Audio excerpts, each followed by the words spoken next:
रावण जन्म का क्या है रहस्य? वाल्मीकि रामायण के अनुसार पौराणिक काल में माली, सुमाली और मलेवन नाम के 3 क्रूर दैत्य भाई हुआ करते थे। इन तीनों ने ब्रह्मा जी की घोर तपस्या की, जिससे प्रसन्न होकर ब्रह्मा जी ने उन्हें बलशाली होने का वरदान दिया। वरदान मिलते ही तीनों स्वर्गलोक, पृथ्वीलोक और पाताललोक में देवताओं सहित ऋषिमुनियों और मनुष्यों पर अत्याचार करने लगे। इनका अत्याचार जब काफी बढ़ गया तब ऋषिमुनि और देवतागण भगवान विष्णु के पास गए और उनसे तीनों दैत्य भाइयों के अत्याचार की व्यथा सुनाई। इस पर भगवान विष्णु ने कहा कि मैं इन दुष्ट राक्षसों का अवश्य विनाश करूंगा।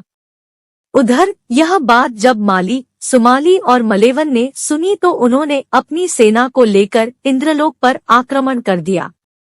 इस पर भगवान विष्णु इंद्रलोक आकर राक्षसों का नरसंहार करने लगे। भगवान विष्णु रण क्षेत्र में आने के कुछ क्षण बाद ही सेनापति माली सहित बहुत से राक्षस मारे गए और शेष लंका की ओर भाग गए। उसके बाद शेष बचे हुए राक्षस सुमाली के नेतृत्व में लंका को त्याग कर पाताल में जा बसे। बहुत दिनों तक सुमाली और मलेवन अपने परिवार के साथ पाताल में ही छुपा रहा। एक दिन उसने सोचा कि हम राक्षसों को देवताओं के भय से यहाँ कितने दिनों तक छुपकर रहना पड़ेगा। ऐसे में कौन सा उपाय किया जाए जिससे देवताओं पर विजय प्राप्त की जाए। देवताओं पर विजय पाने के लिए बेटी को बनाया मोहरा। कुछ क्षण बाद उसे कुबेर का ध्यान आया। तब उसके मन में ये विचार आया कि क्यों न वो अपनी पुत्री का विवाह ऋषि विश्रवा से कर दे, जिससे उसे कुबेर जैसे तेजस्वी पुत्र की प्राप्ति आसानी से हो जाएगी। इस पर सुमाली अपनी पुत्री कैकसी के पास पहुंचा और बोला, हे पुत्री, तुम विवाह के योग्य हो चुकी हो, परंतु मेरे भय की वजह से कोई तुम्हारा हाथ मांगने मेरे पास नहीं आता। इसलिए राक्षस वंश के कल्याण के लिए मैं चाहता हूँ कि तुम परम पराक्रमी महर्षि विश्रवा के पास जाकर उनसे विवाह करो और पुत्र प्राप्त करो। धर्मपरायण कैकसी ने पिता की इच्छा को माना अपना धर्म। राक्षसी होते हुए भी कैकसी एक धर्मपरायण स्त्री थी। इसके चलते उसने अपने पिता की इच्छा को पूरा करना अपना धर्म माना और विवाह के लिए स्वीकृति दे दी। इसके बाद कैकसी महर्षि विश्रवा से मिलने पाताल लोक से पृथ्वीलोक चल पड़ी। महर्षि विश्रवा के आश्रम तक आते आते कैकसी को शाम हो चुकी थी। आश्रम पहुंचकर कैकसी ने सबसे पहले महर्षि का चरण वंदन किया और फिर मन की इच्छा बतलाई। इस पर महर्षि विश्रवा ने कहा, हे भद्रे, मैं तेरी ये अभिलाषा पूर्ण कर दूंगा, किंतु तुम कुबेला में मेरे पास आई हो, अतः मेरे पुत्र क्रूर कर्म करने वाले होंगे। उन राक्षसों की सूरत भी भयानक होगी।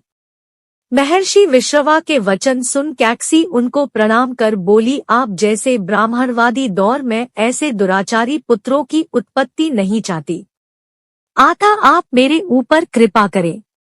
तब महर्षि ने कैकसी से कहा कि तुम्हारा तीसरा पुत्र मेरी ही तरह धर्मात्मा होगा। इस तरह कैकसी को हुई संतान की प्राप्ति। महर्षि से विवाह के पश्चात कैकसी ने विभत्स राक्षस रूपी पुत्र को जन्म दिया, जिसके 10 सिर थे। उसके शरीर का रंग काला और आकार पहाड़ के समान था। इसलिए महर्षि विश्रवा ने कैकसी के सबसे बड़े पुत्र का नाम दशग्रीव रखा, जो बाद में रावण के नाम से तीनों लोकों में जाना गया। उसके बाद कैकसी के गर्भ से कुंभकर्ण का जन्म हुआ। उसके समान लंबा चौड़ा दूसरा कोई प्राणी न था। तदंतर बुरी सूरत की सुपर्णखा उत्पन्न हुई। सबके पीछे कैकसी के सबसे छोटे पुत्र धर्मात्मा विभीषण ने जन्म लिया। 3 श्राप भी बने रावण जन्म के कारण। एक, संकादिक बाल ब्राह्मणों के श्राप से हुआ रावण का जन्म। ऐसा माना जाता है कि रावण और उसका भाई कुंभकर्ण पूर्व जन्म में भगवान विष्णु के द्वारपाल जयविजय थे। एक समय की बात है, बाल ब्राह्मण वैकुंठ जाने के लिए प्रवेश द्वार पहुँचे, जहाँ जयविजय पहले से ही मौजूद थे। बाल ब्राह्मणों ने अंदर जाने की मंशा जाहिर की तो जयविजय ने उन्हें जाने से रोक दिया। इसी से नाखुश बाल ब्राह्मणों ने दोनों को मृत्युलोक में जन्म लेने का श्राप दे दिया। जब जयविजय ने इस श्राप से मुक्ति का मार्ग पूछा तो ब्राह्मणों ने भगवान विष्णु की ओर इशारा कर दिया। 2 नारद मोह भी बना रावण जन्म का कारण। मान्यताओं के मुताबिक एक बार नारद मुनि को अहंकार हो गया कि वह माया को जीत चुके हैं। भगवान विष्णु उनके अहंकार को समझ गए। उन्होंने माया से एक नगर बनाया। नारद मुनि माया के प्रभाव में उस नगर में पहुंच गए और वहां के राजा से मिले। राजा ने मुनि को अपनी क्या का हाथ दिखाया और विवाह योग्य वर के बारे में पूछा। कन्या को देखते ही नारद मुनि उस पर मोहित हो गए। नारद मुनि ने राजा से कहा कि कन्या का स्वयंवर रचाइए, योग्य वर मिल जाएगा। इतना कहकर नारद वैकुंठ पहुंचे और मन की बात बताई। उन्होंने कहा कि प्रभु, संसार में आपसे सुंदर कोई नहीं है। मुझे हरिमुख यानी आप अपना रूप दे दीजिए। भगवान ने फिर पूछा, क्या दे दूं? नारद बोले, हरिमुख प्रभु, हरिमुख। संस्कृत में हरि का एक अर्थ बंदर भी होता है। माया रच रहे भगवान विष्णु ने नारद मुनि को बंदर बना दिया। नारद जी यही रूप लेकर स्वयंवर गए। वहां शिवजी ने विष्णु जी के कहने पर अपने 2 गणों को भेज रखा था। स्वयंवर में नारद मुनि उछल-उछलकर अपनी गर्दन आगे कर रहे थे कि कन्या उन्हें देखे और उनके गले में वरमाला डाल दे। उनकी यह हरकत देख कन्या हंस पर और शिवजी के भेष बदलकर पहुंचे गणों ने भी उनका उपहास उड़ाना शुरू कर दिया। कहने लगे, कन्या को देखकर बंदर भी स्वयंवर के ये आ गए हैं। अपना मजाक उड़ता देख नारद ने दोनों को श्राप दिया कि तुमने मुझे बंदर कहा, जाओ, तुम लोगों को मृत्युलोक में बंदर ही सबक सिखाएंगे। शिवजी के ये दोनों गण रावण और कुंभकर्ण बने। इसके बाद नारद ने देखा कि कन्या ने जिसके गले में वरमाला डाली वह खुद ही श्रीहरि है। तब नारद ने उन्हें श्राप दिया कि जिस तरह तुम मेरी होने वाली पत्नी को ले गए और मैं वियोग विलाप कर रहा हूँ, एक दिन तुम्हारी भी पत्नी का हरण होगा और तुम विलाप में वन-वन भटकोगे। इस तरह राम और रावण का जन्म होना तय हो गया। 3 प्रताप भानों के कारण रावण बना राक्षस।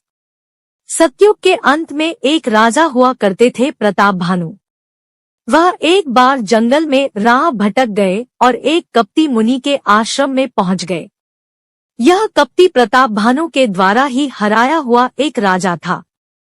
उसने राजा को पहचान लिया, लेकिन प्रताप भानु कपटी मुनि की असलियत नहीं पहचान पाया। इस तरह मुनि ने राजा की ऐसी बातें बताईं जो सिर्फ उसके जानने वाले ही जानते थे। इससे राजा को लगा कि यह कोई सिद्ध पुरुष है।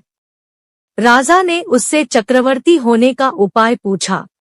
कपटी मुनि ने कहा कि 3 दिन बाद ब्राह्मणों को भोजन कराओ और उन्हें प्रसन्न कर लो, उनके आशीष से ही तुम चक्रवर्ती बनोगे। ब्राह्मणों का भोजन बनाने मैं खुद आऊंगा। 3 दिन बाद वह कपटी मुनि पहुंचा। राजा ने 1 लाख ब्राह्मणों को भोजन पर बुलाया था।